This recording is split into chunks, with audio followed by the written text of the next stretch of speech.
Hello student, स्वागत है आप सभी का आपके अपने चैनल गॉड क्लासेस यानी मैथ्स भी एंड मस्ती भी। तो मैथ्स करेंगे, मस्ती करेंगे, साथ साथ सीखेंगे एंटी लॉग टेबल आपको कैसे यूज़ करनी है, कैसे एंटी लॉग की वैल्यू निकालनी है। बहुत से स्टूडेंट्स कंफ्यूज हो जाते हैं सर एंटी लॉग में वैल्यू कैसे निकालें, समझ में नहीं आ रहा।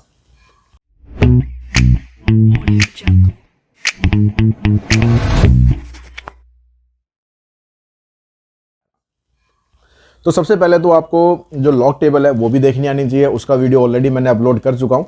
अगर वो नहीं देखा आपने तो ऊपर आई बटन में आपको लिंक दे रहा हूँ, वो जाके देख लो कि लॉग टेबल आपको कैसे यूज़ करनी है। और उसके अंदर मैंने एक चीज़ बताई थी, साइंटिफिक नोटेशन कि जो नंबर है उसको साइंटिफिक नोटेशन में कैसे लिखते हैं। हम एक बार उसको फटाफट रिकॉल कर लेते हैं, उसके बाद फिर एंटी लॉग टेबल पे चलेंगे कि एंटी लॉग टेबल आपको कैसे यूज़ करनी है। साइंटिफिक नोटेशन में आपको बताया था मैंने, कोई भी नंबर दे रखा हो, कैसा भी नंबर दे रखा हो, जब साइंटिफिक नोटेशन में हम लिखते हैं, सपोज एक नंबर ले लेते हैं हम 1 2 3 4 5, ये नंबर अभी दिया हुआ है, आपको इसको साइंटिफिक नोटेशन में लिखना है। तो कैसे लिखेंगे? साइंटिफिक नोटेशन में हमेशा डेसिमल जो है एक डिजिट के बाद यहाँ पर होना चाहिए। तो अभी यहाँ डेसिमल कहीं नहीं है, दैट मीन्स डेसिमल लास्ट में है। तो इसको आप इधर शिफ्ट करोगे, 1 2 3 4, 4 प्लेस इधर शिफ्ट करोगे तो ये बन जाएगा 1.234510⁻⁴ ऐसे लिख सकते हैं। अगर आपको ऐसे दे रखा हो 0.01234, तो डेसिमल को आप यहाँ से हटा के इस 1 के बाद लाना चाहते हो तो 1 2 2 प्लेस इधर लेकर आ रहे हो। जब डेसिमल आप इधर लेकर आ रहे हो तो इसका मतलब आप इसको ऐसे लिखोगे 10⁻⁻²। डेसिमल जब आप इधर लेफ्ट में शिफ्ट करोगे पावर पॉजिटिव करो, डेसिमल जब राइट में शिफ्ट करोगे पावर नेगेटिव करो। इस तरह से हम साइंटिफिक नोटेशन में किसी भी नंबर को लिख सकते हैं। अब यहाँ पर जो ये जो चीज़ आती है, जो 10 की पावर आती है, ये होती है कैरेक्टरिस्टिक। इसका यूज़ आपको यहाँ भी करना है, एंटी लॉग टेबल में भी करना है, इसलिए मैं इसको रिकॉल करवा रहा हूँ कि साइंटिफिक नोटेशन में कोई नंबर हम कैसे लिखते हैं। ठीक है, कैसे भी नंबर हो, अगर आप लेफ्ट में डेसिमल लाओगे तो पावर प्लस कर देना जितने प्लेस इधर ला रहे हो, और राइट में लेके जाओगे तो पावर को नेगेटिव कर देना जितने प्लेस उधर लेके जा रहे हो। हमेशा फर्स्ट डिजिट के बाद आपका डेसिमल आना चाहिए। ठीक है, साइंटिफिक नोटेशन आपको समझ में आ गई। अब चलते हैं हम एंटी लॉग पर। एक नंबर लेते हैं जिसका आपको एंटी लॉग फाइंड करना है। तो सपोज नंबर ले लेते हैं हम, एक ऐसा नंबर लेते हैं जो हमारी इस टेबल का नंबर हो जाए, क्योंकि सारी टेबल तो लिखना पॉसिबल नहीं है यहाँ पर। तो एक नंबर मैंने लिया है यहाँ पर 0.0123। ठीक है, इसकी हमें एंटी लॉग वैल्यू फाइंड करनी है, एंटी लॉग ऑफ दिस। अब एंटी लॉग ऑफ दिस अगर आपको फाइंड करना है तो इस 2-3 नंबर ले लेते हैं इसी फॉर्मेट में। एंटी लॉग आ गया आपका यहाँ पर 2.0123, और एक एंटी लॉग ले लेते हैं हम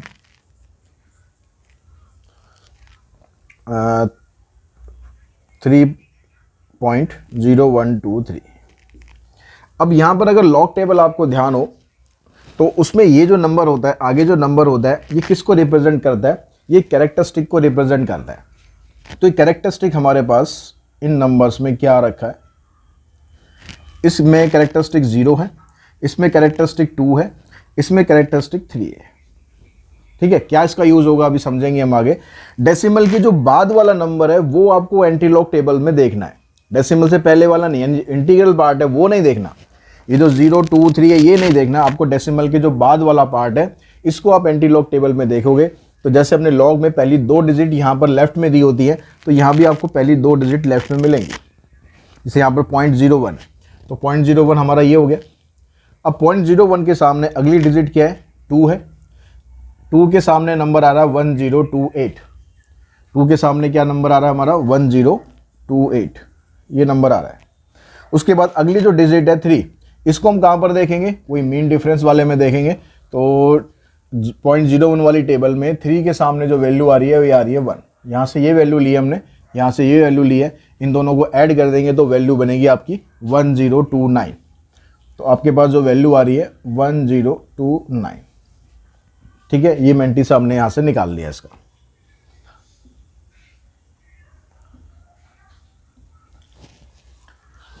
अब यहाँ पर देखो आपको इसकी वैल्यू कैसे बनानी है।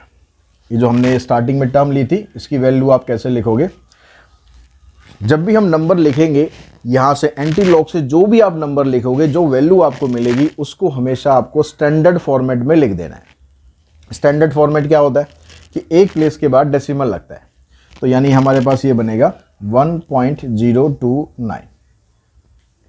अगर हम यहाँ पर निकालेंगे, यहाँ पर भी मैं ऐसे लिख रहा हूँ 1.029, यहाँ पर भी मैं ऐसे लिख रहा हूँ 1.029।